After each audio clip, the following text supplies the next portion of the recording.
coach your position, be the head coach of your position, but also training yourself. What would you do if you were the coordinator here? What decisions would you make here? And put yourself in that seat. Not only you find all the other issues and problems on the offense, you don't just worry about your own part of the pie. You have to worry about everybody's part of the pie if you train yourself that way.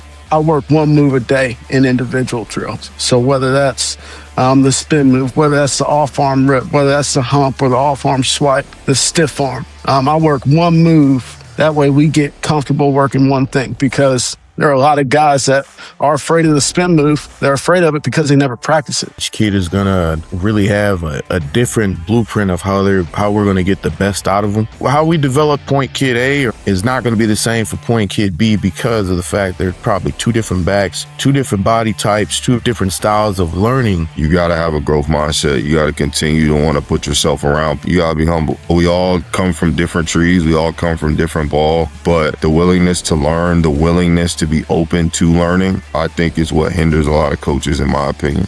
Welcome to the Position Room on the Coach and Coordinator Network. This is a coach-to-coach conversation about the details that shape a position group. Today we're in the running back room, and the discussion goes beyond scheme. The focus is development in how you build the room, teach vision and protection, demand toughness, and prepare dependable players who can execute their role within your system. You'll hear experienced coaches break down individualized development plans, teaching decision-making and eye discipline, structuring practice and drill work, coaching pass protection with clarity and toughness, evaluating production versus traits, and building role identity and buy-in within the room. The goal is simple: to give you practical ideas you can take to your own room. So let's get to work. Before we get started, here's a look at the coaches in today's running back room. David Walker brings a wealth of experience at both the college and NFL levels. His coaching career includes work at the high school, college, and pro level, with stops at the Detroit Lions, Chicago Bears, and Indianapolis Colts. Prior to coaching, Coach Walker was a standout running back at Syracuse University, finishing his career among the program's all-time leading rushers and earning all Big East honors twice. His experience developing backs at both the Power 5 and NFL level shapes much of today's discussion on vision, protection, production, and role definition. Juwan Lewis is the running back coach at Alabama State. He's known for his individualized development approach and emphasis on ownership and confidence within the room. Cory is at Furman University. He focuses on drill transfer, eye discipline, and preparing every player in the room to be ready when their number is called. And Brandon Linney is the running backs coach at Presbyterian. He emphasizes clarity in teaching, scheme understanding, and developing backs who create value in multiple phases of the game. So let's get into it. I'll start the conversation off just in terms of, you talk about development and trying to take a person or a player from point A to point B or point C. And I think that's all going to be rooted in having a good foundational plan for a kid, being able to have stuff that transfers from the meeting room to the classroom, and then being able to have stuff for a young man that is off-season related and in-season related, and kind of being able to put all those things together, and hopefully you see growth in your players from that point. I agree with that. I would say that I think, the best running back coaches, I think sometimes, for us, it's not just about what you do in the field. It's about how you lay out the plan in the classroom of how to teach them, the plan of how these drills translate into game-like movements, and getting them to understand and buy in to being able to understand defense. I think that plan has to be orchestrated, like you said, from literally your position drills to the classroom, field, all the way into the off season, like you said, to understand where they can improve consistently each and every day. And giving them nuggets to kind of grow. So I would agree. Coach, I would definitely agree with that as well. Just to piggyback off both you guys, it's all about the process. So in the classroom, what are you teaching them, right? Can you give them the short little coaching points just to give them the foundation without giving them too much to think about? How are you getting it to translate in your drill work? Is the drill work transition to team, so on and so forth? And then building an off-season routine like you guys are talking about. I think the biggest thing too, just to piggyback or sum up what all you guys are saying is, each kid in reality, each kid is gonna really have a different blueprint of how we're gonna get the best out of them. Because how we develop this kid or point kid A or is not going to be the same for point kid B because of the fact they're probably two different backs, two different body types, two different styles of learning.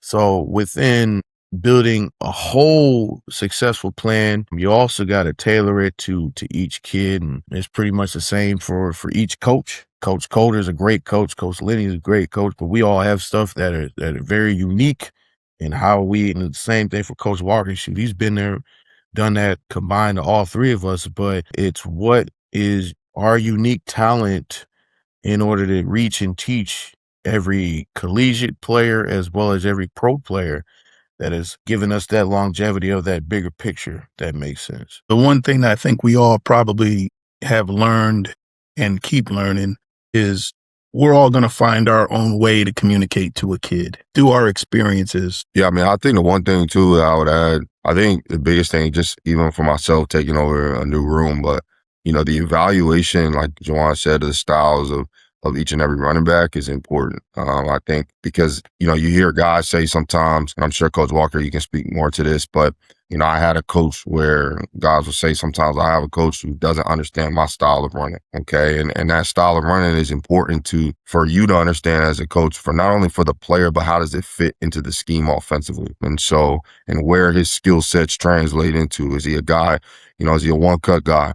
Is he a slasher? Is he a guy that truly is a scat back, gets out the backfield, catches, makes people miss in space. But understanding that and understanding how his game and where it is and embracing that. I think sometimes as coaches, we come in and sometimes we have our set way of doing things. We're only products of the Jimmys and the Joes, like I say all the time, and how it fits within the scheme. And so it's important to understand that every running back is different. Obviously, learning that and understanding that as I'm coming up through coaching, they're not going to be like you, right? There's a reason why they got to that level. There's a reason why, regardless if it's college or pro, but there's a reason why they're there. And there's a reason why their unique skill set has a purpose and has a place, and it's our job to kind of find it and maximize it. So I would say just for me and what I've learned throughout the years in my young coaching career, but embracing the different styles of running and knowing that, hey, when I do that and I come from that angle,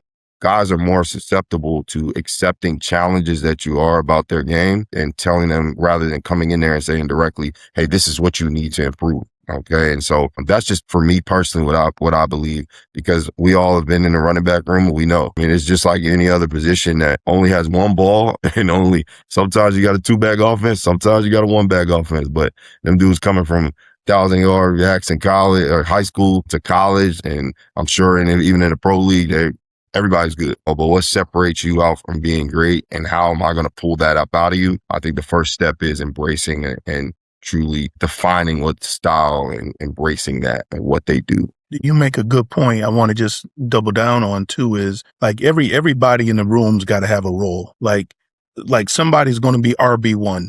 Somebody's going to be RB2. Somebody's going to be the third down guy. Somebody's going to make their living on special teams. But regardless of the role we have for you, you've got to embrace that role. And you've got to be able to get that buy-in from your guys. And it's not always easy to do because not everybody's going to be happy with their role. But as long as you can have everybody to have a role, let them understand the importance of that role, do that job to the best of your ability, and then you got a chance to have a good room and work and develop young men. I like the way you said that. I want to give it, this is an example from the last couple years, right?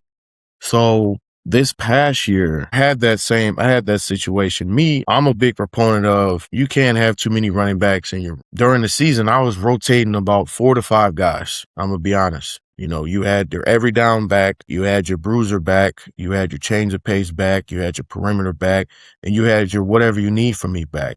And the other guys in the room, I don't want to say you lay it down, but the expectation is attitude, effort, fumbles, and special teams are non-negotiables. Creating that allowed me to get more guys on the field, but we're not in the era anymore of like the Eddie George era and Ricky Williams era where you can have one running back play 30 downs or get 30 plus carries each week and still be able to maintain their body throughout the entire season. We're not with that anymore.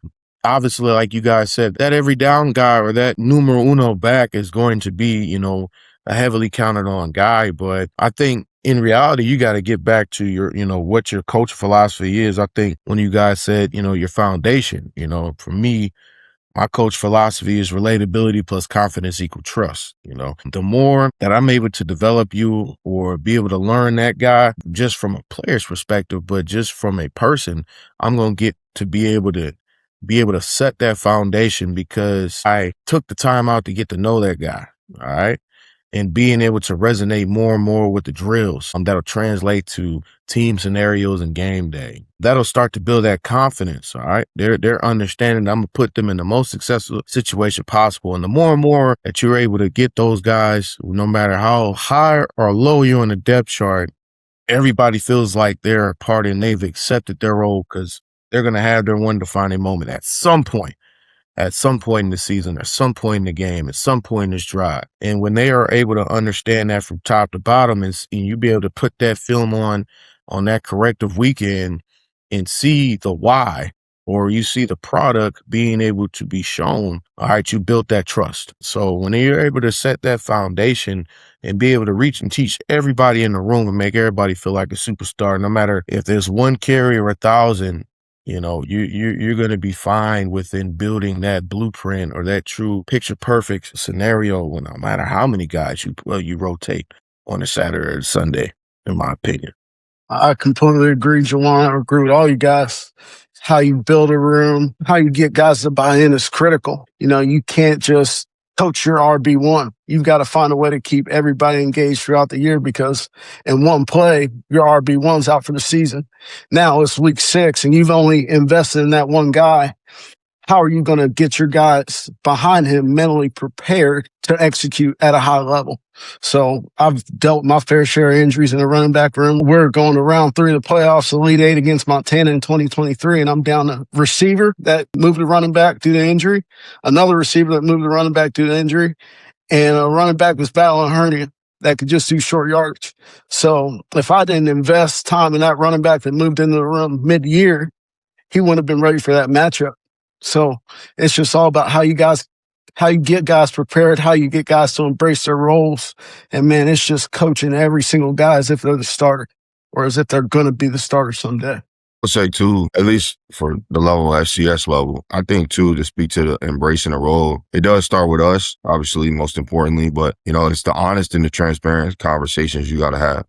I tell my guys all the time, if you're in the FCS, if you sit up, and I haven't been an NFL coach, but hearing and talking to guys sitting in that room, like, let's be honest, the first round pick is from Ohio State going to get more leeway than you if you get a chance to even make it into that room. And embracing that and telling them, hey, you got to play special teams. You've got to sit there and say, hey, I need to be a master not only of looking, not only just running the football, right? But a lot of times, again, just from talking to guys in the NFL and understanding that, they look for athletes that can be able to move in space from the lower levels and being able to say, hey, is this guy willing to run down on kickoff and make a tackle? Is he going, be an up back? Can he be a middle returner, right? Or is he off returner, right? Are those things, is he willing to do those things? And does he do those things at a high level? And can he sit there and say, hey, just because I'm not touching the ball 20 to 25 times a game like I may have been in college, can I make an impact on the football game and the football team? For me, I talk about that in my room because at the end of the day, I understand the level of where, I'm really coaching at. And I say, hey, if you get drafted in that 5th round, 6th round, 7th, undrafted free agent, special team is mandatory. That's the way you're going to make onto a 56-man roster. And so what I find is having those conversations early, regardless if they can play or not, right? Regardless if they can get to that 3 letters that we all love and yearn to get to, right? You have to get that early because it's going to make the special teams coordinator job easy when your room is able to say, hey, my coach is telling me I got a shot and this is what I got to do to get there. Okay, cool. I'm going to go hard on kickoff. I'm going to pay attention in those meetings and get there and say, hey, kickoff return, I need to embrace this and go block whoever he's telling me I need to block. I'm going to embrace the fact of the matter is that, hey, I need to go block a punt, which again, I tell guys all the time, you change the trajectory of the game by just blocking a punt. You know what I'm saying? I forget the statistic, but the outcome of winning a football game increases when you go block a punt. And so you tell those guys that And in my opinion, because at the end of the day, right, that's coaching in the other areas outside of just running the football, especially when you're in a one back offense where there is, hey, this guy is touching the ball, right? And I potentially have to sit on the sideline and wait my turn or in my rotation, regardless of however you do it, to be able to get them to understand I do have a purpose and I do have a role on this team, and it eliminates ego. The more, like at any level, the more you can do, the more valuable you become. And that's as a player and a coach. You know what I'm saying? So we're probably all preaching that same message to our kids and wanting them to be well-rounded, special teams, first and second, third down, pass situations, run situations. I got a phrase I like to use is you got to be an every down guy and an every situation guy. Like that's what the great ones are. Now, if you can get away with kind of having two of the three, but the more you can do, the more opportunities you're going to have to stick around. And that's just how life works. Absolutely. Yeah. Then just to piggyback off you, Coach Linney, like something I've begun doing is when I'm sitting back in the special teams meetings, if I hear my running back getting coached, I'm taking a note of it. And then I start showing them the film at the end of my position meeting to show them, like, not only am I talking about it, but I'm showing you that I'm locked in on it and that it makes a big deal. So that's one thing I think over my last 2 years, I started implementing that as I've gotten involved in special teams over time. It's been really helpful. The cool thing that we actually, it's funny that you say that, and I'm pretty sure you guys all do the same, is it doesn't matter what you coach on the staff. You're a full-time coach, GA, student assistant. You're actually helping out with special teams throughout practice. You have a part in those coaching points, in whether it be in the meeting or on the field. That's one thing that we're able to, all probably can agree on, that I'm sure Coach Coder, at some point he's going to be a special teams coordinator down the road. Wishing that on him. I'm sure he's taking a part of being on that front line on punt. Coach Walker's probably getting the back line on kickoff return. Same thing, Lenny. You're probably doing some with punt return. Like, you, just as much as we're saying that the kids have to be uber good in a lot of different realms of football, the coaches do too. Don't just be a really good running back coach. Be a really good coach in special teams. Be a really good recruiter. Be a really good mentor like Coach Walker is. You got to be just as uber good. And when you're uber good in realms of things beyond football, then your guys are going to start. It's going to be a trickle-down effect positively as the game goes as well. Yeah, no, I agree. Like, if you're passionate about special teams, because the skills is transferable. Like, in the same way you pass block, all right, it's the same way you're dropping back on kickoff return, all right? And like the same way you get in the same stance, base and power, tight hands, tight elbow, it's the same thing that you're doing when, hey man, I got to step in that A and B gap and I got to go fit that linebacker up that's running through the gap. Like, so it's getting those guys to understand that and embrace that. And I think, like, once they see, okay, cool, coach, my pass pro skills can translate to me playing kickoff return. Okay, fine.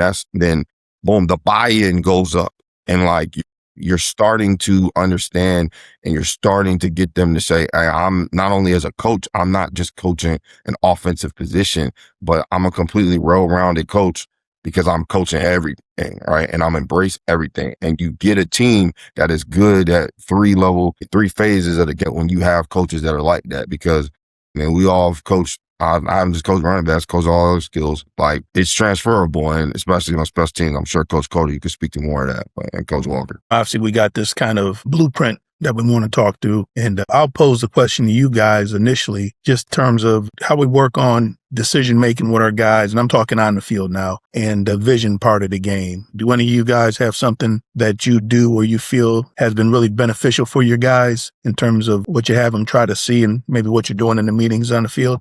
I kind of came up with an acronym, and it's called a STAR, because these little things that you're going to take from the meetings to the field is going to help you be a star in your role. And that A starts with alignment and assignment. What is exactly do I have to do to accomplish my 1/8 on this play? So it starts with your alignment. Then you get to your steps. That's the S in that acronym.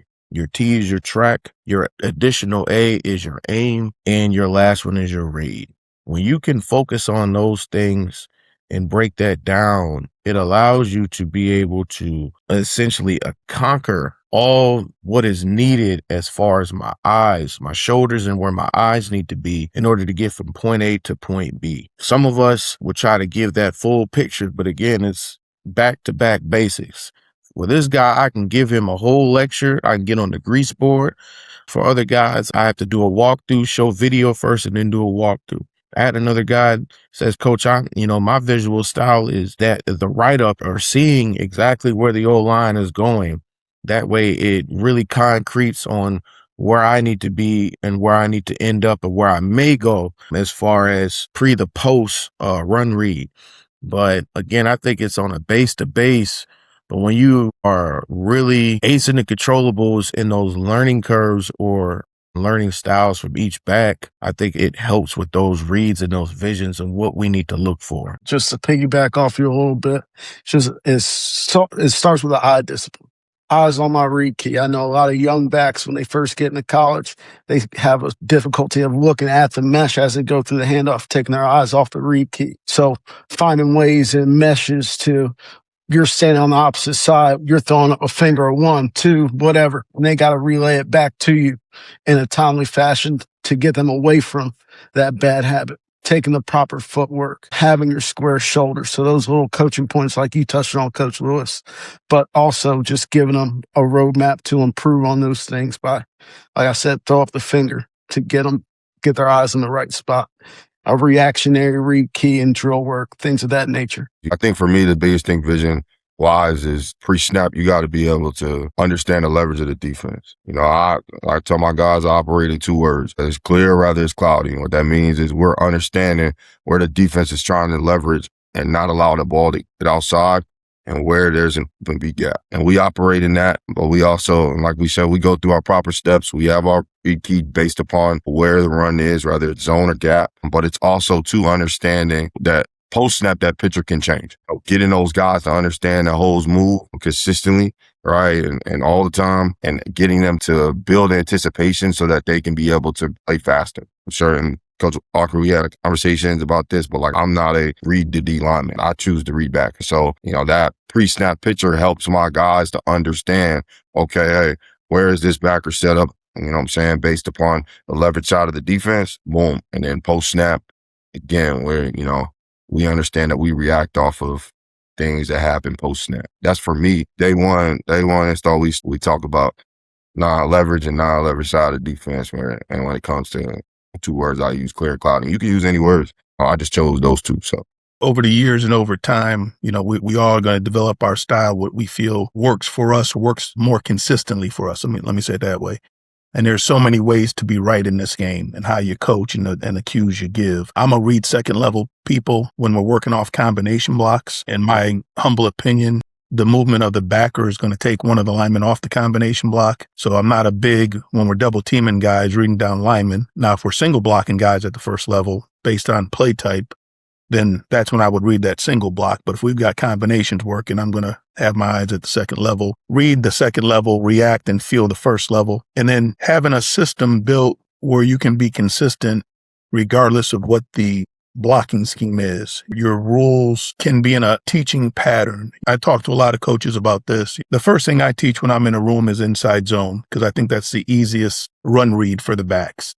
And then if I was going to teach my guys, it would always start inside zone, be followed by gap, because that's similar, be followed by what I would call lead or isolation schemes, and then lastly be followed by outside zone. And if you're a pin and pull team, then you put that into, but then I can build, once they understand the blocking schemes and the run reads, then it really doesn't matter what play we're running. They just got to understand and master the schemes. And I think that's really, really important. And then be able to take things, put them in the classroom, whether it's the film, whether it's on the board like we're talking, and then be able to go out on the field and have drills that marry up to what we just talked about in the classroom.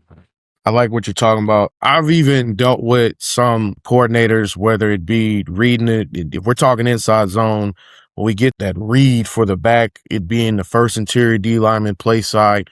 But I've also heard as well, hey, have your eyes from the combo to the backside backer as well. All right. Because obviously that front side combo is going to initially be your aiming point with that play side leg of the center. where when they're working on that first interior D lineman, they're going to work back to that backside backer anyway, and it's going to have a wide open bang point. So always talking bang, bend, bounce, bury, banging it to that play side A, bending if necessary to that backside A, bouncing if they're running games up front, maybe even pinching, or burying if the defense brought one more we can handle. All right, don't make a bad play worse by trying to was getting us out of a bind is returning to that line of scrimmage, all right, to live to play another down. With that, I even created a drill called the 4Bs drill. So I get the wide receivers use those hoop shoots. So what I did is I get a red, a yellow, a green, and an orange cone, disc cone, all right? That red means bury. That green is that play side bang point or to the play side. The yellow is that bend and the orange is bounce. So as they're attacking the line of scrimmage with patience, slow too fast through, I'm calling out a color. So they're getting that reaction real time versus us just setting up a couple, agile bags or whatever. I want to create an act react drill that's going to actually be simulated for game day, for team scenarios to continue to work that reaction, one, and their eyes, two, knowing that they're up and where they need to be. No, I was saying, I think the biggest thing too with vision is, and a little bit of what Coach Lewis said and Coach Walker definitely, but the vision when you teach, obviously, zone and gap rules from the offensive line, all right, from blocking combinations. And since we're talking inside zone, obviously, it's rules and they're blocking front side. I think the biggest thing of understanding that is getting them to understand who they need to, what combination that they need to stay in phase with. And so that they can understand what type of cut that's got to be made. And so, all of us are probably doing and saying, but I think that is the key. And I also think too, the teachings in your vision help the communication on game day with the back. Because a lot of times kids, and the reason why I use the two words that I use is because all they need to do is to say the word. And I know, okay, we ran inside zone to the right and we're running it to leverage out of the defense because they set a 3 technique to it. And Mike Backer's in the A. Well, in the end is either in the 6 technique if we got a tight end or we're in a 5 if it's true 2x2 open sets, right? And understanding he knows, okay, I'm working to this side and I don't even have to look. I don't have to look in an iPad. I don't have to go, to any or the line. Okay, we're on the same page and we're seeing the same thing. So he sees what I see what he sees, right? And I think that communication has helped me as a coach a long way because we've all coached kids. They don't know as much football as we know, because we spend a lot of time sitting in the film room going over it, talking, things like that. But they know what they're reacting, what they're seeing. And so getting that communication, especially sideline in the game, talking to them, play with clarity and get them to understand, hey, my mind is centralized and my thoughts are centralized and I'm not all over the place, because we all play football at a high level and we understand. Okay, so there's times in the game where, we're trying to explain something and our mind is going 300 miles an hour, right? And we're we can't get the words out, right? So simple, short, easy answers help them to be able to help us so that we can be able to get them to play faster.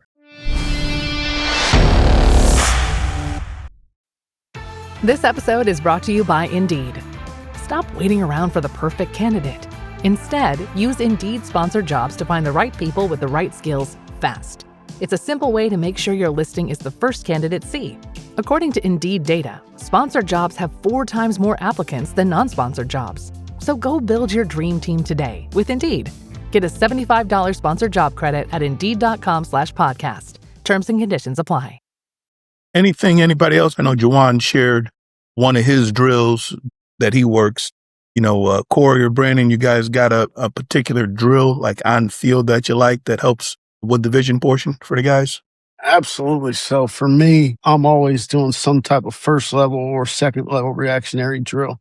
I call this drill EB. Got it from watching Eric Bieniemy run the drill, so called it EB. So what it is, it's a lateral step over 3 bags, planting off the inside foot, driving off the outside foot. And now I'm doing that drill under an arch to work on pad level. And now through the arch, I've got either a trash can or another dummy where you're working a first or second level read. I'm similar in that. Do the same drill. I think too, like you said, with the archway and pad level. But sometimes I move those archways as well, because at the end of the day, I want to be able to teach them that holes move. And there's sometimes how you enter the hole and being able to keep your shoulders square when the hole is moving, right, is important to be able to get them to understand that, because there's a lot of times backs will enter the hole and their shoulders are sideways, and then they're trying to make that cut on back inside when they got to cut an inside shoulder of a defender. Well, hey, I mean, we always want to keep our shoulders square to the line of scrimmage and enter that hole square as much as possible. And so that's why I get them to be able to move with the chutes or the archways, whatever you want to call them, so that way they can be more explosive. You just reminded me, Coach Lynn, about, one thing that we talk about, or at least I talk about my guys, is leveraging angles, right? When you make that perfect run read, you don't want to keep running sideways. Let's say we're running inside zone, for an example. All right, we end up banging it into that play side A. Perfect. Now, if we keep running sideways, all right, two things are going to happen. One, you got to understand leveraging angles. Defenses are taught to flow heavy left and right, left and right. So if you keep running that way, you're going to put them in a perfect leveraging angle to make a tackle. All right, we want to make them uncomfortable.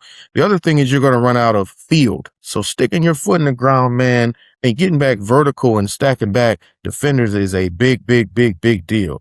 The other thing that you guys touched on that I agree with, even with my drill using, with the 4Bs and the arches and stuff, is pad level entering into to and through the line of scrimmage. I'm going to teach you how to get to and through the line of scrimmage, but what you do after that is reactive. That's my son right there. Is going to be huge because of the fact that if we enter that line of scrimmage just upright, you are going to get hit and clocked. And I'm sure Coach Walker has seen his fair share, as well as all of us, talking about leveraging angles and everything, or pad level, where you got guys just way up top, way up high, where these freshmen come in, and sometimes even the transfers have gotten away with bad pad level because of their athleticism. But what happens when that talent and athleticism goes so far? You're going to have to find something in your bag to be able to separate it, because we play in some very talented conferences and play against guys, shoot, even at the D2 and D3 level,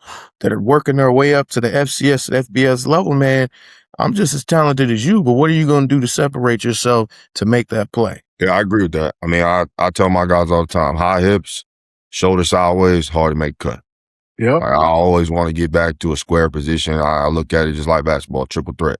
And being able to understand, okay, I'm more explosive getting to that bucket. I'm more explosive getting to the hole.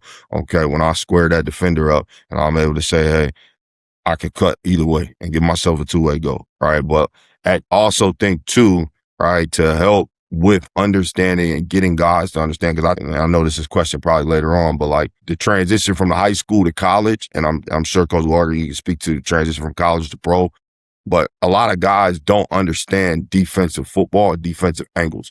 So like what I've had to do in the room is I've had to literally pull up, right, the pursuit drill and literally draw it out, right, of the angles of all 11 people on the field, and how if you, and I talk about this all the time, I call it changing the math. Once you make a cut, I need to get back vertical. And I'll look at my guys on the field and I tell them, hey, okay, boom, you made that cut. Your shoulders are sideways. What you got to do? And they say, coach, change the math. Boom, getting back to going vertical, all right, so that they understand I'm not only changing for the initial defender that's in front of me, but the backside defender's angles have got to change now too, right? So that now I put him in hopefully I put him, if I'm fast enough, to put him in a trail position to be able to understand, hey, I can get that ball as close to the end zone as I possibly can, because the fastest point between point A and B is to run straight. And literally when we talk about that, we get them to understand that, right, their game goes up because there's hitting yardage, right, and falling forward and getting vertical, right? And so guys, sometimes, they've been the best athlete on the field. Guys and for a long period of time. And sometimes they've got away with being able to bounce the ball, being able to run sideways, like you said, Juwan, having high hips, just unsquare shoulders, right? And that's just what they've relied on, right? But it's our job to coach them on the little things and be able to teach them, hey, this is what you are now, not the best athlete on the field. You got to be the smartest, all right, and anticipate, like we talked about. A lot of your drills got to always have to go back to that foundation of the back, and ideally it's going to be your core and your hips. Core and hips. You could tell when a guy's core and hips are activated just by that nice 45 angle lean as their finisher runs versus when it's just, it looks like they're slouching versus them having strong, confident shoulders, strong, confident eyes, upright and circumspect, man. That is a huge, huge deal. And some guys, you got to create those movement drills to be able to activate them. And some, it's no knock to their last, position coach, as we know the portal goes, or no knock to the lack of from high school's perspective. Is just, again, your talent will only get you so far, man. It got you this far, but now I got to enhance it with the little things, right? The little things is going to separate you, because if I just rely straight on your talent, I'm telling you, you're going to get beat. Mercifully, you're going to get beat, so I agree with the entire panel. Yeah. One coaching cue that I've used in the past is running behind your pads and not underneath your pads. Yes, sir. You're running behind your pads are out in front of you, most especially when we're going to have some contact. And then obviously if you're running underneath your pads, you are a large surface area for people to hit. So that's just one cue I know I've used in the past. Absolutely. And then knowing which shoulder to attack when approaching a defender. You always want to approach the upfield shoulder or the weak shoulder, running through half a man, working the contact balance, same foot, same shoulder, right? To work what I call with an the off arm rip to get yards after contact. The second I run through an entire man's full body, I'm not going to get the same yards after contact as I would if I run through that upfield shoulder. That's literally the difference between 3rd and inches or 4th and inches and the actual first down plus. I agree with that. It's a big deal. You got to finish on the 45. You got to be able to finish with confidence with your eyes up and see what you're going to hit. One of the things, I'm sure you guys in your evaluation process, it was no different in all of our player acquisition, whether it's recruiting, free agency, draft. We're all acquiring players and we're evaluating players. To me, the best players have 3 ways they can make people miss tackles. They can win with their quickness, they can win with their speed, and then they can win with their elusiveness. Having the ability to win with your pads or be physical, having the ability to win with your quickness or your feet, and then having the ability to win with your speed. And the best ones have their 3, what I call 3 for 3. So when you think of Saquon Barkley, let's use him as the first example. We've all watched ESPN and seen him make 80-yard touchdown runs. We've all seen him break people down in a hole and get extra yards. And then we've all seen him truck people to make his yards. So to me, he's a guy that's what I would call a 3 for 3. He can hit home runs, he can make you miss, and he can run with power. And the best ones in the league are 3 for 3s. Most of the guys in the league, or it doesn't matter what league, most guys have 2 of 3 of those qualities. And if you just have 1 of the 3, you're probably going to lose your job at some point. But that's one thing I'm always curious of, how does this player create his own yards? And can he do it consistently? And then you add the fact of a Saquon Barkley, he can catch the ball as well out of the backfield, and he blocks for the ball in pass pro. And then that's why he's such a great and dynamic player, taking nothing away from anybody else that's playing the game. But those are things I'm always looking for and trying to develop and get guys to work on those things. You got to find a way to be 3 for 3 or at least 2 for 3. And like I said, if you're 1 for 3, we're going to recruit past you. Coach Walker, I had a question for you. I wanted to ask, just the emphasis on yards per carry, just obviously I'm at the college level, but I think sometimes high school coach, they ask me and guys ask me and, guys who are trainers, recruiters, whatever, that are trying to get kids on. And it's like, for me, I've always operated in, I don't necessarily care about how many yards you rush for. I look at the yards because it tells me how efficient you are in space or in short area with the ball in your hands, rather than saying, hey, I just got a guy who's a bruiser who might be a 1 of 3 that can run through somebody. How does that translate when looking at it from evaluating the back, leaving the college level to the pro level? Yeah. So to me, like if you're in the NFL and you're averaging, the top guys in the league are going to be around 4.6 yards or better per carry in the NFL. If you're a 4.6 yard per carry guy in college, that's average to me. Like there's guys that average 7 yards a carry in college, 6 yards a carry, 5+. And so, I'm like you. I'm more interested in your yards per carry because, you could rush for 1,000 yards and get 900 carries. You know what I'm saying? or you could rush for 1,000 yards on 200 carries.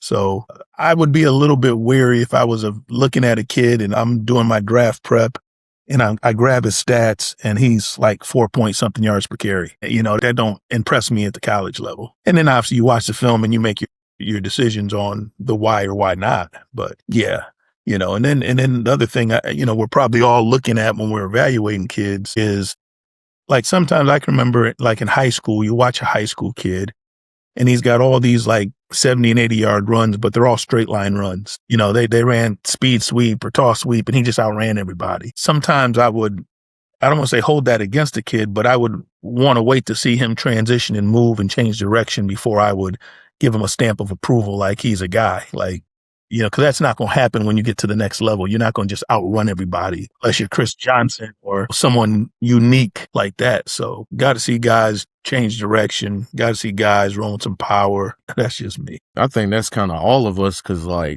for me, I'll pass on a guy. To be honest, I'm going to pass on a guy that was a 1,000+ yard rusher, and all I see is him running literally straight past everybody.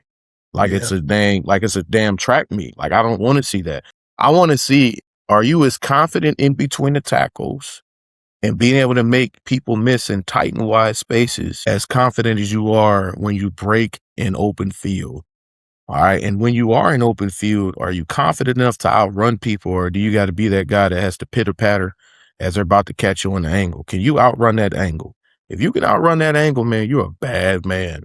You're a very, very bad man. But I think I agree with you, Coach. You got to get 3 out of 3 or 2 of the 3. And that being confident between the tackles and having a confident burst in your speed in open field, man. Absolutely. I think, and the best backs, in my opinion, are the guys that both avoid contact on their own terms, but also initiate it on their own terms. So it's the guy that runs through the upfield shoulder when he has to between the tackles. But also it's the guy that's in space. He's going to give a dead leg instead of burying his body into a defender to just go get tackled, or a guy that's just going to give himself up and run out of bounds. So for me, how you finish, right, creating that contact or avoiding it on your own terms is critical to me. My second question, Coach Walker, I wanted to ask you was, how do you classify your backs? Like, and the example I use is like, I look for guys who look for daylight rather than seeing color. And like, because and now I'm not saying that there isn't a validity for both, because there's obviously guys who are physical and downhill and will run through there. But I think in today's game, and this is just my opinion, with how much, quote unquote pace and space and how they want to spread everybody out, you've got to find guys that are able to make guys miss and be able to see, hey, I can see, I'll talk about levels deep, to be able to see, hey, I can see past the first defender. I can see that daylight that's past the first defender and be able to find that, right? And be able to get that I miss and know, okay, where I need to go. How do you classify that from being in the NFL, and where do you think in today's landscape with how much we use the back out of the backfield, where the differentiation is between that? I'm gonna go back to the talent acquisition part first, and then I'm going to get into what you asked me. When we're trying to evaluate a kid for our team, like, we've got to be able to do a good job and understand it's not always the best football player. It's the best football player that fits your system. Right. And sometimes you lose track of that a little bit. We all want great players. Don't misunderstand what I'm saying.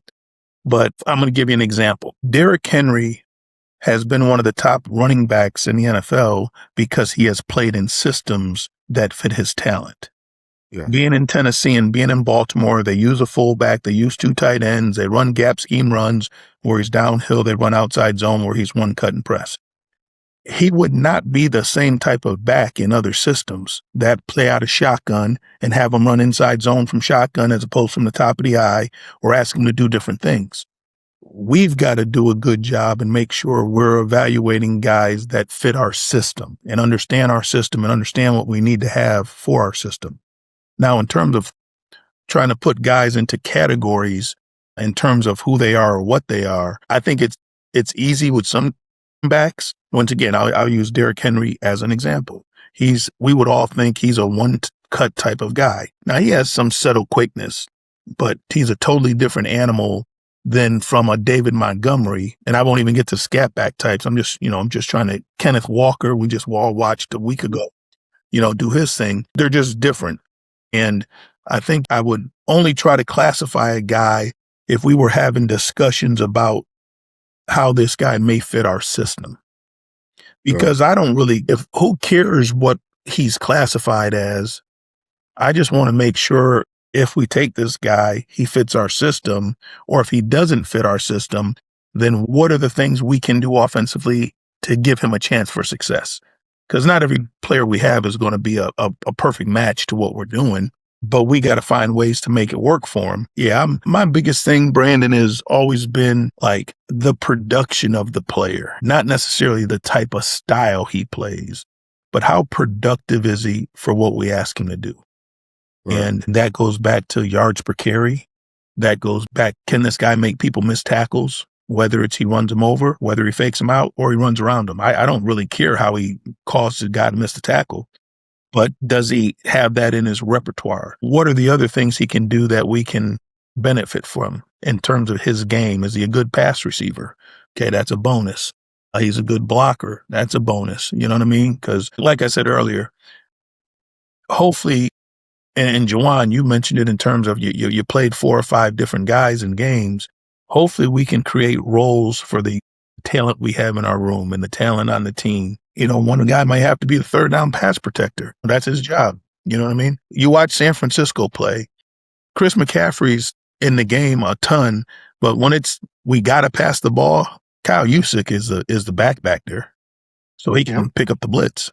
He has that role for their team. And, how much tape did you watch of a guy on the other side of the ball to determine how much the willingness to want to pass pro, right? Because I do believe that as a running back coach, that guy's got to have a willingness to want to put a body on a body. Oh, absolutely. Right? I mean, I don't know if Coach Coder would agree, but like. Absolutely. Yes, 100%.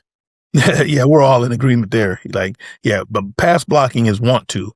You know what I mean? It's more want to and probably less technique than anything, in all honesty. And you hope guys are competitive enough, or you challenge them enough, or you help them realize that maybe isn't a strength in their game, that they work on it, where you can have an opportunity for that guy to compete in those situations. And then giving them tools. So it's the want to, it's the makeup. We're probably going to be physically outmatched if we're talking about interior rushers, linebackers. We can handle the nickels size-wise coming out from the perimeter. You got to give them some tools to get their job done as well. We've all probably had some smaller backs that have been good running backs for us. I had one young man who was a real slight, let's call him a scat back for lack of a better term. But he was a former wrestler. He would do a good job in terms of almost like he was trying to get a single leg takedown. He did a great job of cutting people.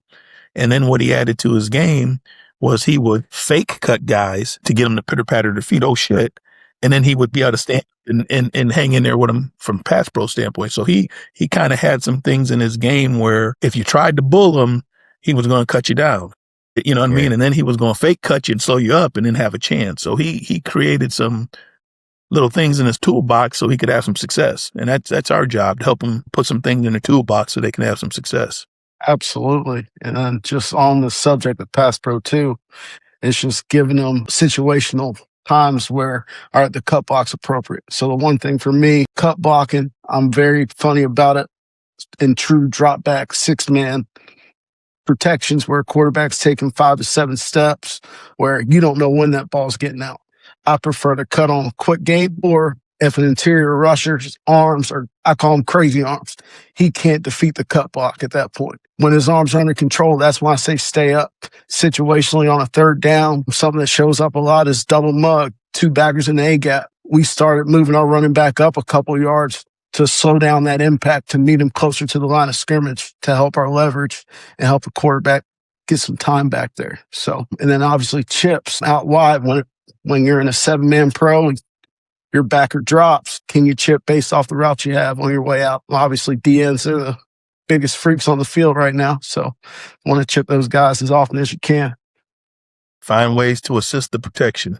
I think we can all agree, man, you gotta be one tough SOB, when it comes to pass pro. And, really for me, obviously pre-snap, I gotta see your eyes moving, not to the point where your head is literally moving left and right, but to the point that I'm able to see that you're checking your hots and your pods pre-snap, which will allow you and help you post-snap be violent but under control and getting away from that 2-yard radius or bubble away from the QB. If I got a back man, or if you got a back man that just try to walk up essentially for pass pro, and he's literally right next to the QB, and we get blitzed, with that double mug, we get blitzed and we get knocked back in that QB. That's our damn fault. That's our fault. Get up to the line of scrimmage, violent under control. Stay there. We got to check down after the fact. Get to that check down. But make sure you're checking those hots and those pods. See if that guy's leaning on his toes or sitting flat-footed. All right, let's see if that guy's creeping up trying to time up the cadence. Be aware of everything from your play side to your check side. But you got to be violent but under control, man. And I can't force you to do that. If you're wincing up on contact, I can't teach toughness, man. You either got it or you don't.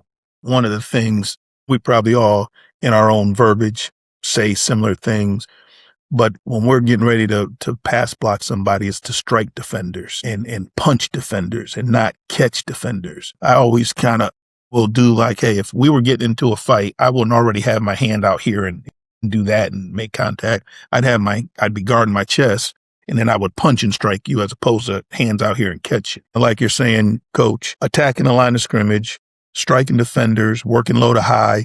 But I mean, that's those are the things in terms of just attack the line of scrimmage, strike defenders. I like to stay connected on guys. I like to grab cloth and keep on them so I could hold them or legally hold them. And then the only time I would disconnect would be when I'm facing a counter spin move. Inside arm will come off, then I'll punch him in the back when he tries to spin on me.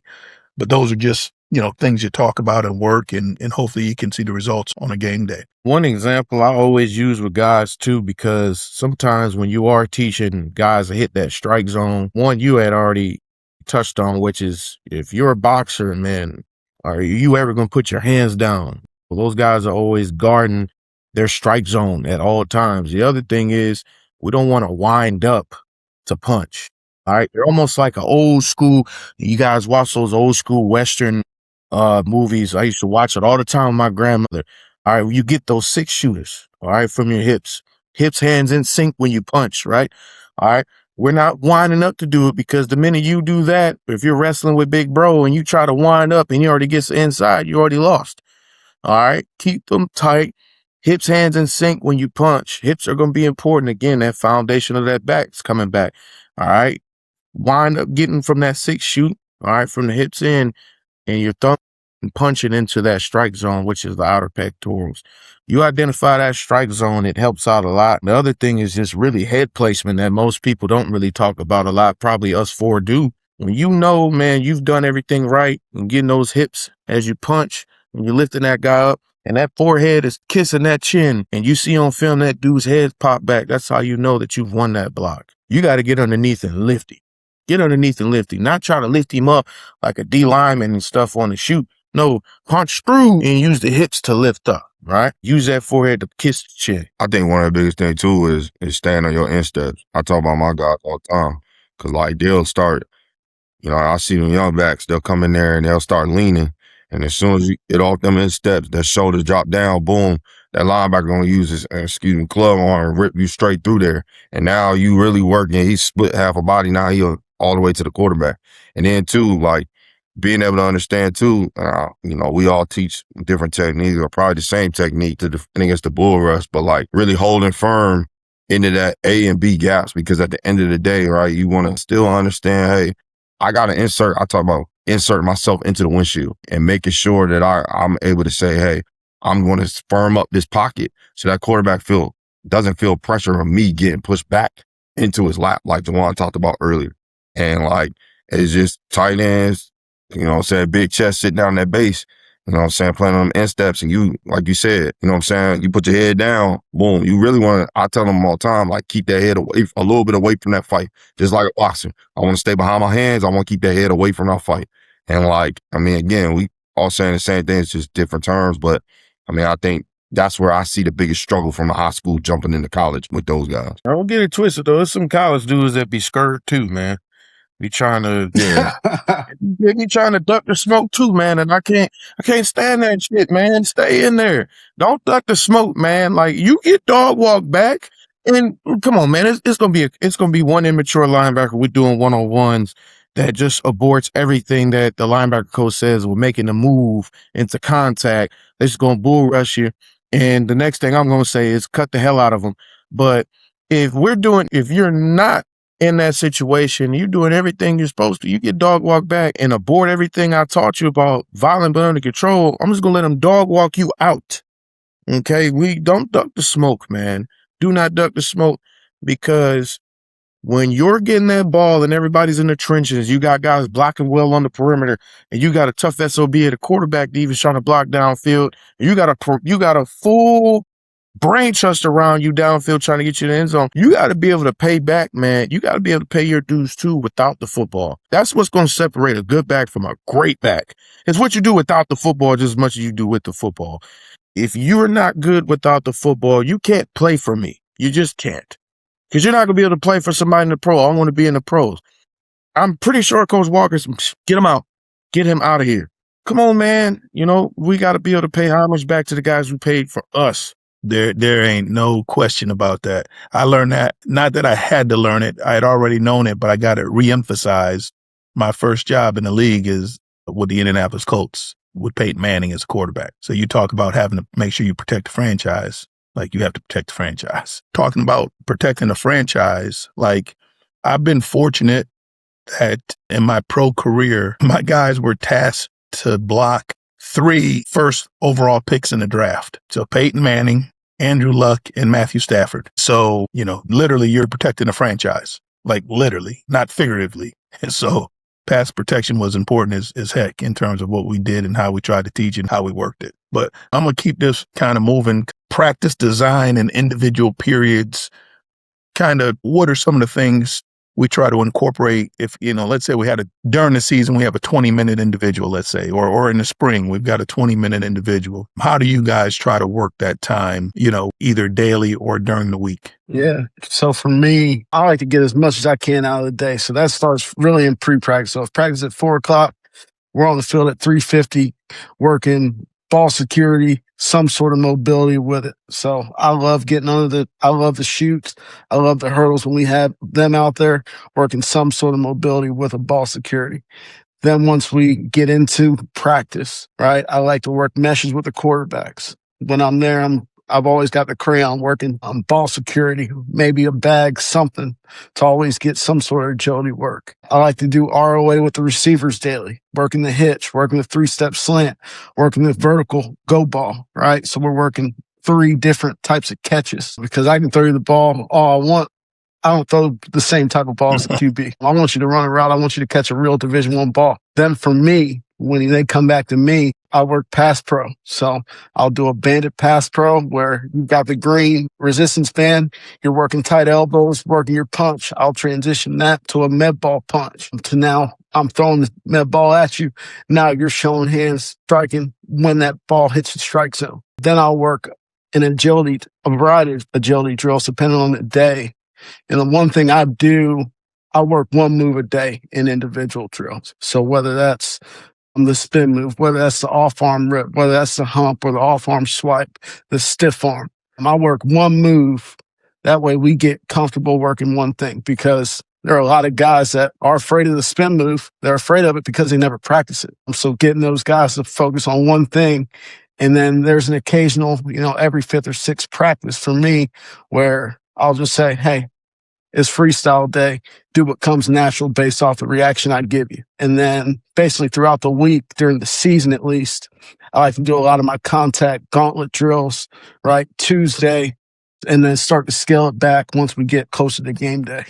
Yeah, I think for me, pre-practice is huge. But my drills kind of stay the same pre-practice. I do something, first is I try to generate movement. I try to get their lower body going, because obviously you all know a running back and understanding running backs. The first thing that we possibly do is we always talk about perfect handoff. So I'm always talking about, hey, how are you taking the ball? your eyes up through the mesh. Like literally, I line my 6 guys up. We split them up, and we just hand the ball off to each other, right? And I try to dictate and speed up the tempo just so that they can kind of get going and warm them up. Then we transition to being able to work hip mobility. You know what I'm saying? Being able to make sure I have ankle flexion, a good knee bend. So I do what I call the snake drill. I kind of stole that from a lot of time. I stole it from Stump Mitchell from when he was with the Browns, but he was like, and he was going in and out and I'm staying tight to the cone and literally just working your hips coming through there. And sometimes I'll even add a bag to it at the end where they got to finish and they got to either rip off, just like you talked about using, moves in your toolbox, what I talk about to my guys all the time, rather based upon the day, or sometimes I use what I call an offhand punch, right? So in my room, I emphasize making sure that I can either create time and space or either find time and space. So that's what, I kind of incorporate throughout the warm up. And then we'll get to pass protection as well during pre-practice, and we'll do 6-point exposure and we'll come from the ground up. All right. And so just because I don't want them to lose that element of being able to understand generating power coming from their hips all the way translating through their hands and staying tight. But sometimes you see guys, they'll just want to do it on the one-man sled. But for me, I do both. And those are my 3 that I kind of keep the same during pre-practice. And then I sprinkle in a little bit of using bands, rather, to create forward lean. Most of the time I either have a black band and I'm telling guys to hold it and they've got to drive their knee, create a knee drive, all right, and getting going before practice. And then we'll put it on the ball to be able to keep the tension on the ball and keep the 6 points of pressure. Kind of do that. That's why we get out early and be able to do that. And then transitioning into indie period, I try to match my drills with the run scheme that we're running for the day. So like if we're doing outside zone, I'm literally putting them on that same angle, okay, pressing towards my triple or pressing towards my aiming point, which is, the outside hip of the tight end, right? And we talk about, this is just an example, whether the defender's on your high hip or is on your low hip. And we talk about tracks, right? And staying on that track and making sure, okay, if this ball's got to cut up because he's a high hip, right? He's on the high hip. All right. He's attacking my upfield shoulder. Then I know I got to bend that ball back. All right. And I use doorways and I slide in and out based upon the line so that they're able to make, not only once they get through the hole, they're all able to make and get back on vertical, that secondary or second level cut or third level cut, whichever you see fit. Right. And then, if the ball's on the low hip, it's still staying on the track, continuing to press, boom, one cut through that doorway, making sure that the hole, it slides in and out because holes move. Right. That's just kind of what I do. But I try to match, if we have outside zone that day and we're heavy during the week, boom, we're going to do all drills that match outside zone. Right. And we do it from sidecar, underneath the sled. We can do it, in the dot, from a pistol. We can do it from the I formation, 7 yards back. Right. And making sure we understand that. But that's kind of what I try to do throughout Indy. I try to work on scheme specific and then a movement or a drill, like Coach Cory said, that uses a move in their toolbox that they're able to maximize and master. Because like I'm in agreement with Coach Walker, if you can master 2, maybe 3 of those moves out of a 5 or 6 man toolbox, you'll be able to be an effective back. Again, some guys got more than others, but that's just kind of what I focus on. And then 2, I talk about with my guys is understanding what type of cut is designed for what type of run.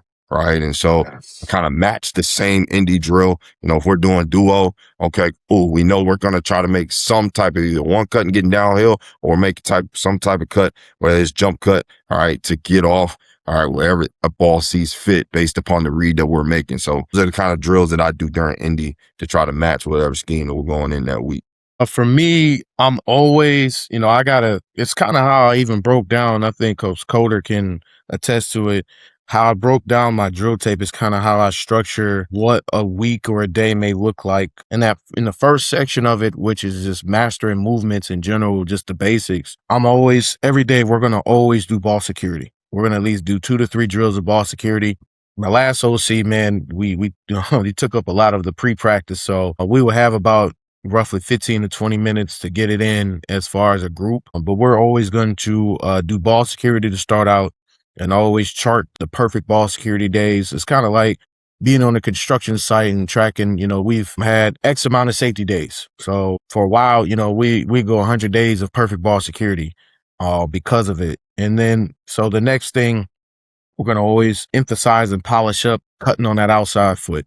I don't know how many times guys are going so dang fast that they, forget and then they cut on the inside foot and then they're falling down. So we got to emphasize that as far as running north and south and being able to get some hip fluency in. We do what we call the high feet drill, and is very pretty much the same thing as was described earlier by you, Brandon, and I think Coach Stump stole my stuff. No, I'm just kidding. But we're always going to do that because, man, I don't know how many, I'm dealing with it right now. I got some real talented transfers coming in, but they're a little rigid in the hips. I don't want to say stiff. They're not stiff, but they're a little rigid in the hips, so it helps them a lot. And then from there, we'll go into some movement. And the movement really for me is based on what weren't we good at or what could we been better on from the previous game. So if we were inside zone and the defense was doing a really, really good job of kind of stalemating at the point of attack from the line of scrimmage, and we didn't keep our feet hot and our knees driving to find that next crease or keeping our eyes up to find the next run lane,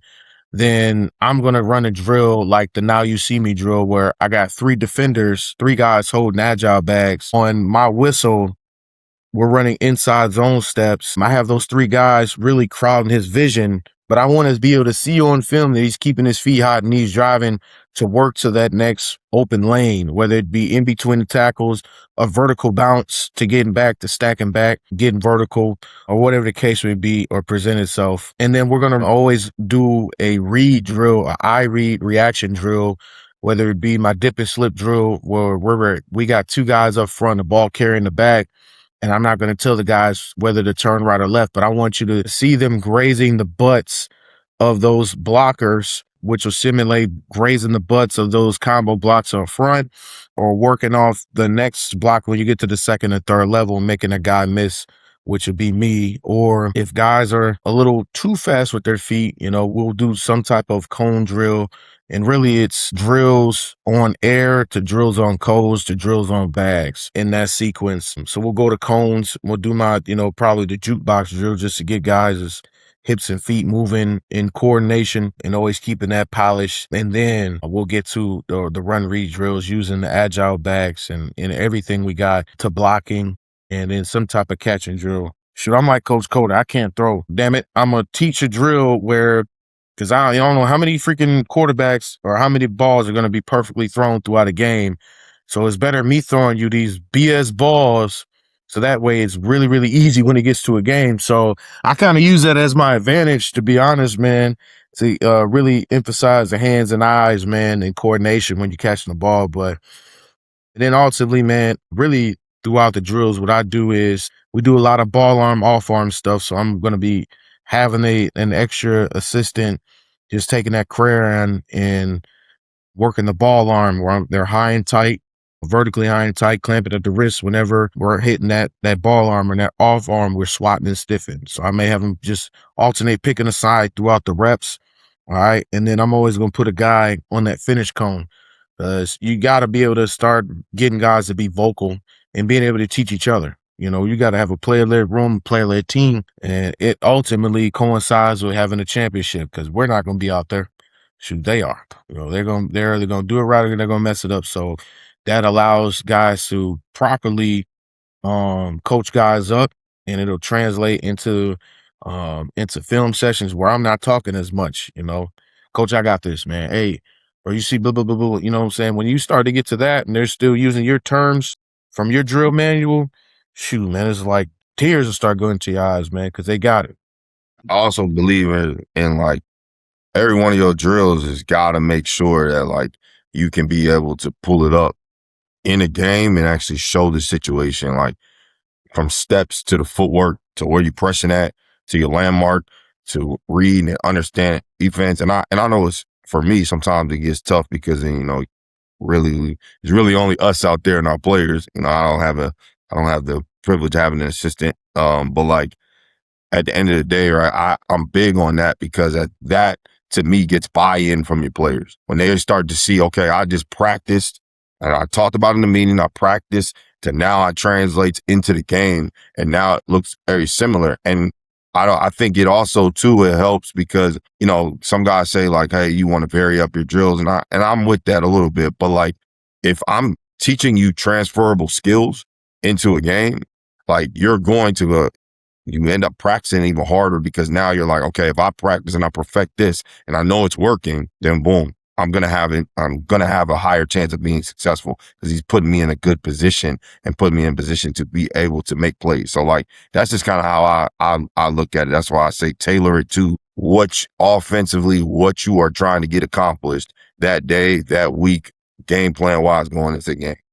One of the things that's beneficial to guys to think about, and maybe this is stuff that you'll do like in the spring or in training camp, is you should have a drill that works every skill that we're going to ask a player to do based on your offense.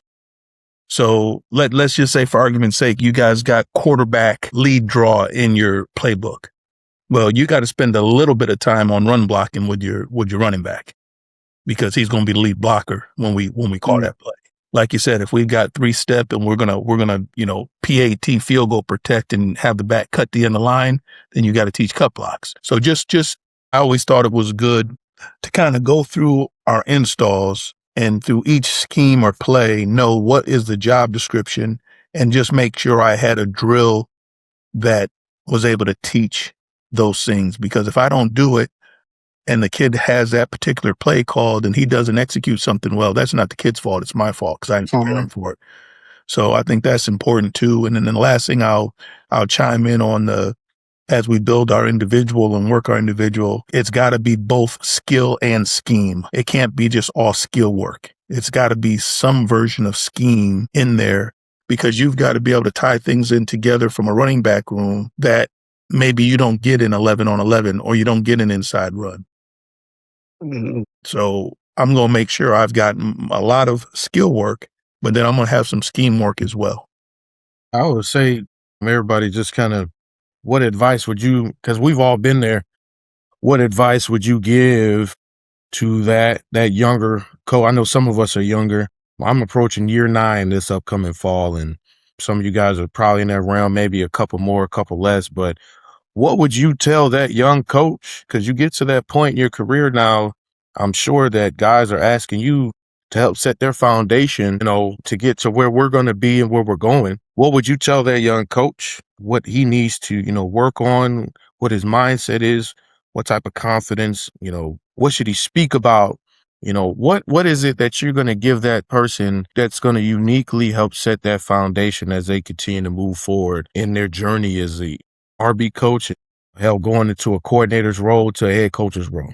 So I heard this when I was younger in my career, and I always thought I didn't understand it as a younger coach. And as I grew as a coach, it started to make more sense to me. I had a guy named Charlie West. This is back in the day. Charlie was an old timer. He kind of put me under his wing, and he would say, coach your position, whatever position you have, but then always be thinking about if you had the next position up. So as your position coach your position, be the head coach of your position, but also training yourself. What would you do if you were the coordinator here? What decisions would you make here? And put yourself in that seat, even though you don't have that seat. And once again, when I was young, I didn't understand really, but as I grew as a coach, and now you try to put yourself in that seat, and now you find all the other issues and problems on the offense. You don't just worry about your own part of the pie. You have to worry about everybody's part of the pie if you train yourself that way. And I think for us, if we want to grow, we've got to do a good job and understand passing game. Coordinators, like there's not a lot of running back coaches that are coordinators. There's a lot of quarterback coaches. There's a lot of receiver coaches. There's some offensive line coaches, but there's very few running back coaches that ever become coordinators. And if we want to have those type of jobs, we got to grow in the pass game area. We're going to be tight with protections because we're tied at the hip with the linemen from a protection standpoint. We're going to be tight with the run game, but learning how the quarterback is coached, learning what's going on in the perimeter from a route running standpoint or concepts of routes, do a good job of understanding coverages. That would be the advice I would give a younger guy. Continue to do your job great in the running back room. Continue to be open to learn ball and not just what your offensive scheme is. Like learn ball, talk to linebacker coaches, talk to secondary coaches, become the best teacher you can be. But if we want to really kind of get outside the box a little bit, and that means get those coordinator roles, you've got to embrace the pass game and learn that as well. Yeah, coach, I could not agree more with the pass game because we've all been there as RB coaches. We're in a game plan meeting and then, all right, finish talking about run game, now on the pass game. It's like at some point, my advice to a young coach, you want to make that contribution to the pass game. You don't want to just be sitting there like a statue, just hearing the wide receiver coach, tight end coach, and OC just talk about it. I think one thing that helped me was having a great offensive coordinator here at Furman who forced me to learn a pass game as soon as I got here. So 4 years ago, basically got here 2 weeks before spring ball, he had me scripting Skelly to learn pass game because I had come from a triple option offense where you just didn't have a ton of that going on. So he forced that upon me. And from there, I no longer had that fear of the pass game. I ended up learning how coverage dictates where the quarterback goes, how to replace pressure, things like that, where now I can make a contribution to the pass game. I'm not just talking about a screen or a play action shot. For me, I would say, and I'm a piggyback on you guys, but first, I'm going to say is have an owner's mindset. When I say have an owner's mindset, own what you know. Don't be afraid to show what you know and be able to help somebody that is right underneath you because you were there. And with showing what you know means that you are a sponge, that you've always been a sponge. Always be willing to have that owner's mindset. And when owners learn from other owners, you're going to own your position, but you're also going to own your mind by learning from other owners, because at some point we are going to be head coaches. At some point we are going to be coordinators. I in the immediate future, I'm telling you guys this right now, and I emphasize to every coach I've worked for in the immediate future, I want to be, or I will be a offensive coordinator. Yes, we're going to have a run first mentality. Receivers going to be mad at me a little bit, but with that, you have to be strong in the pass. You definitely got to be strong in the pass game. Yes, we probably have a run first, but I'm definitely going to lean on my receiver coach to always emphasize having an understanding, probably the 6 different concepts in the quick game, 6 in intermediate and 6 in deep. So we can always be on the same page of that and emphasizing, man, just with learning the pass game, man, learn the back 7 too. Because when you know that back 7, it's going to be able to help you have a creative mind when we do talk pass game. With that being said, when we have 2 backs in the game, put one of them in the slot. Let them run an out route. Let them run a sit route. Let them run a slant route. If we want to go 5 wide, forget that. 5 wide running backs. That's the mindset I'm always have.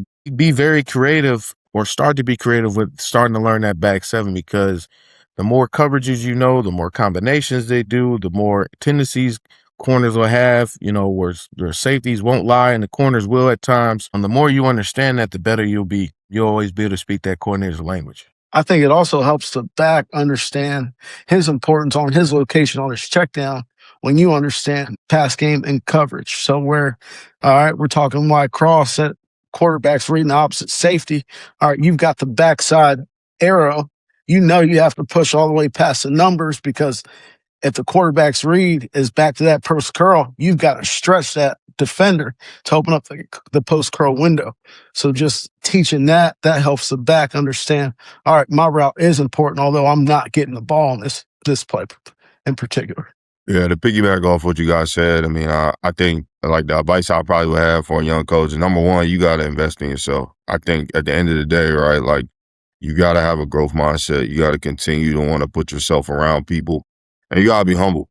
All right, you gotta be humble. I think there's a lot of times where we all come from different trees, we all come from different ball, but the willingness to learn, the willingness to be open to learning, I think is what hinders a lot of coaches, in my opinion. And I think that constantly just talking to people, who've done it at a high level, Coach Walker, make it time. You know what I'm saying? Speaking odds like that, and just really just understand that if they take the time, or people take the time to pour into you, you have to be willing to receive criticism, and also too, I mean, obviously praise, but that's easy to take, right? And so I think that that's one of the biggest things. I think you can't be in a rush in this coaching game. I think that's the hands down. Like, it sucks, it's unfortunate, but at the end of the day, right, it's a very different profession than I say any profession that's on the planet Earth. All right. You don't know when your time is, or where you're going to get a big break. You don't know when that thing is, but you can prepare yourself to be ready for that. right? And so that's where I think, investing and being humble and being open and having a growth mindset comes into play, because I watch, and I'm a young coach, but I see some other guys who are younger coaches, and like, they're so quick to want to move up. And we all do want to advance and accelerate, but like, you got to be ready for that moment. You got to be ready for, to handle a position room, because it is like being a teacher, and teaching conceptually, understanding personalities, temperaments of not only your players, but the coaches that are in the building, the administrators that are in the building, right? Understanding like community aspect of knowing that everybody is watching you and you're always going to be evaluated, right? I think that's a huge thing that sometimes, even as a young coach myself, I've had good mentors enough to be able to say, hey, you never know who's looking around in that building, where they're going, what they're doing, or who's connected to who, where that opportunity can lead to based upon how you carry yourself, how you treat people, and how you go about your daily business. I think that would be my advice. I think that's kind of what's helped me to be able to advance and move up in this business, but also to be a sponge about football. So appreciate the opportunity. Appreciate the opportunity, Keith. Yeah, appreciate all you guys. All right, gentlemen, we'll talk soon. That's it for today's episode of The Running Back Room.